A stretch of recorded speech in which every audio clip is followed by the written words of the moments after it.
नमस्कार दोस्तों, Hindi knowledge info में आपका स्वागत है। तो दोस्तों, एक बार फिर अमेरिका के ऊपर अटैक हुआ है। इस बार ये अटैक हुआ है जॉर्डन में अमेरिकी मिलिट्री बेस पर। सीरियाई सीमा के पास जॉर्डन में रात भर हुए डेडली ड्रोन हमले में 3 अमेरिकी सैनिकों की मौत हो गई और 34 सैनिक घायल हो गए हैं और घायलों में 8 सैनिकों की हालत काफी गंभीर है, जिन्हें हायर मेडिकल ट्रीटमेंट के लिए भेजा गया है। बताया यह जा रहा है कि जॉर्डन में जिस क्षेत्र में यूएस आउटपोस्ट पर हमले हुए हैं की सीमा सीरिया से लगती है। सीमाई क्षेत्र में टावर 22 पर ड्रोन अटैक हुआ है, जिसमें अमेरिकी सैनिक मारे गए। इस बेस पर यूएस आर्मी और एयर फोर्स के लगभग 350 जवान तैनात हैं। टावर 22 अमेरिका के लिए एक रणनीतिक रूप से काफी महत्वपूर्ण पॉइंट है, जिसने पूर्वी सीरिया में ईरान की सैन्य गतिविधियों को रोकने में अमेरिका की काफी मदद की है। लेकिन बड़ा सवाल ये भी है कि आखिर सैन्य बेस पर तैनात एयर डिफेंस सिस्टम ड्रोन को रोकने में विफल कैसे हो गया, क्योंकि सभी अमेरिकी बेस पर एयर डिफेंस सिस्टम तैनात होते हैं। ऐसा पहली बार है जब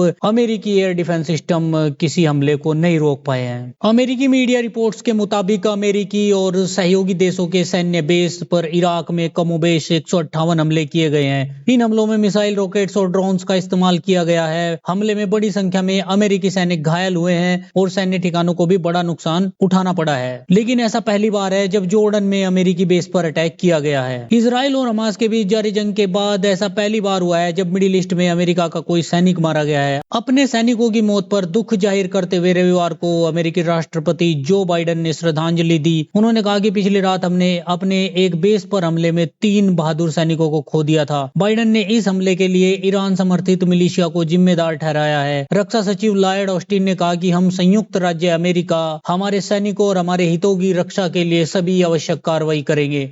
अमेरिका इसका कड़ा जवाब देगा। वहीं ईरान ने इस पर सफाई देते हुए एक बयान जारी किया है, जिसमें कहा गया है कि ईरान का अमेरिकी बेस पर हुए हमले से कोई लेना देना नहीं था और अमेरिकी बेस पर यह हमला उन संगठनों ने किया होगा जिनसे अमेरिकी सेना का संघर्ष चल रहा है और उन्होंने ही ये जवाबी हमला किया होगा। वहीं अमेरिकी अधिकारी हमले के लिए जिम्मेदार सटीक समूह की पहचान करने में जुटे हुए हैं, लेकिन ये अटकलें लगाई जा रही है कि इन हमलों के पीछे कई ईरानी समर्थित मिलिटेंट ग्रुप का हाथ था। हालांकि इस घटना के बाद मिडिल ईस्ट में तनाव अपने चरम पर पहुंच गया है और एक बार फिर से अमेरिका व ईरान के बीच युद्ध जैसे हालात हो गए हैं। अब ये देखना दिलचस्प होगा कि अमेरिका किस तरह से इसका जवाब देता है, क्योंकि अपने सैनिकों की मौत के बाद अमेरिका चुप नहीं बैठेगा और किसी बड़ी कार्रवाई को अंजाम दे सकता है। हालांकि मैं इस सारे घटनाक्रम पर नजदीक से नजर बनाए हुए हूँ। जो भी जानकारी निकलकर सामने आएगी सबसे पहले आप तक पहुंचाऊंगा, इसलिए चैनल को सब्सक्राइब जरूर कर लीजिएगा। Thank you so much for watching video.